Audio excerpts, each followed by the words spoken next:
Rio গ্র্যান্ডের অর্থনীতি। নোগালেস শহরটি একটি কাঁটাতারের বেড়া দিয়ে দুই ভাগে বিভক্ত।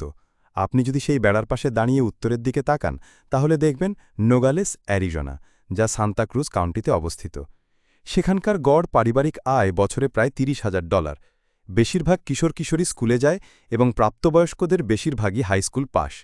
যদিও অনেকেই যুক্তরাষ্ট্রের স্বাস্থ্যসেবা ব্যবস্থা নিয়ে অভিযোগ করেন, তবুও নোগালেস, অ্যারিজোনার জনগণ তুলনামূলকভাবে সুস্থ এবং তাদের গড় আয়ু বিশ্বমানে অনেক উঁচু। ৬৫ বছরের বেশি বয়সীরা মেডিকেয়ারের সুবিধা পান, যেটি সরকারের অনেক সেবার একটি, যেমন বিদ্যুৎ, টেলিফোন, পয়স নিষ্কাশন, জনস্বাস্থ্য, উন্নত সড়ক নেটওয়ার্ক এবং সবচেয়ে গুরুত্বপূর্ণ আইন শৃঙ্খলা।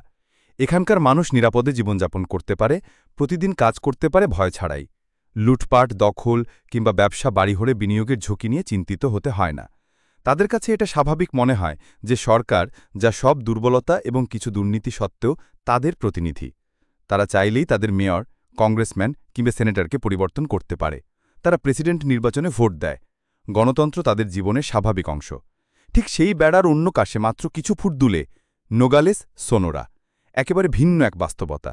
যদিও এটি মেক্সিকোর তুলনামূলকভাবে সমৃদ্ধ অঞ্চল, তবুও এখানকার গড় পারিবারিক আয় অ্যারিজোনার 1/3 মাত্র। বেশিরভাগ প্রাপ্তবয়স্কের হাইস্কুল ডিগ্রি নেই, অনেক কিশোর স্কুলেই যায় না। মায়েদের শিশুমৃত্যু নিয়ে দুশ্চিন্তায় থাকতে হয়। খারাপ স্বাস্থ্যসেবা এবং অনুন্নত স্যানিটেশন ব্যবস্থার কারণে এদিকের মানুষ বেশিদিন বাঁচে না।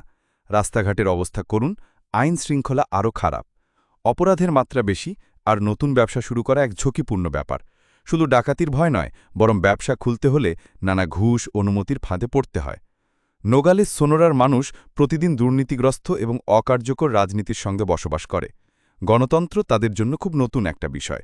২০০০ সালের রাজনৈতিক সংস্কারের আগ পর্যন্ত পুরো মেক্সিকো, নোগালেস সহ একটি দল, ইনস্টিটিউশনাল রেভলিউশনারি পার্টি বা PRI এর দীর্ঘদিনের দুর্নীতিপরায়ণ শাসনের অধীনে ছিল।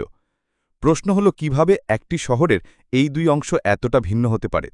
ভৌগোলিক অবস্থান, জলবায়ু কিংবা রোগব্যাধির ক্ষেত্রেও তেমন কোনো পার্থক্য নেই, কারণ জীবাণু তো সীমান্ত মানে না।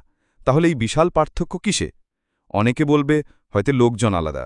উত্তরের মানুষ ইউরোপীয় বংশোদ্ভূত, দক্ষিণের মানুষ আজটেকদের উত্তরসূরি। কিন্তু আসলে তা নয়। দুই পাশের মানুষের ইতিহাস প্রায় এক।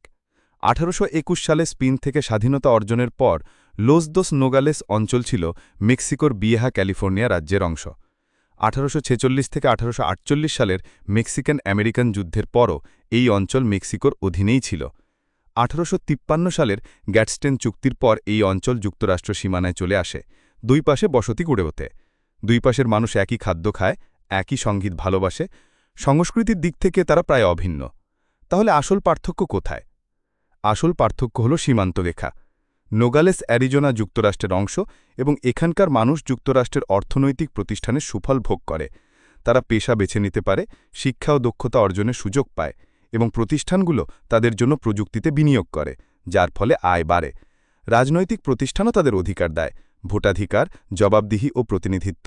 এর ফলে রাজনীতিবিদদের উপর চাপ থাকে জনগণের চাহিদা পূরণ করতে, স্বাস্থ্যসেবা দিতে, সড়ক তৈরি করতে, নিরাপত্তা নিশ্চিত করতে। নোগালেস, সোনোরার মানুষ এতটা সৌভাগ্যবান নয়। তারা ভিন্ন ধরনের প্রতিষ্ঠানের অধীনে বাস করে, যেটি ভিন্ন ধরনের প্রণোদনা সৃষ্টি করে এবং ফলে দুই পাশের মানুষের জীবনযাত্রার মান এতটা ভিন্ন হয়ে ওঠে। প্রশ্ন হল, যুক্তরাষ্ট্রের প্রতিষ্ঠানগুলো কেন এত কার্যকর, আর মেক্সিকো বা ল্যাটিন আমেরিকার বাকি দেশের প্রতিষ্ঠানগুলো কেন নয়? এর উত্তর লুকিয়ে আছে ঔপনিবেশিক যুগের গোড়ার বিকাশ সমাজবিন্যাসে। সেই সময়ই দুটি অঞ্চলে ভিন্ন ধরনের প্রতিষ্ঠান গড়ে ওঠে, যার প্রভাব আজও বিরাজমান। এই পার্থক্য বোঝার জন্য আমাদের ফিরে যেতে হবে উত্তর ও ল্যাটিন আমেরিকার উপনিবেশ স্থাপনের শুরুর ইতিহাসে।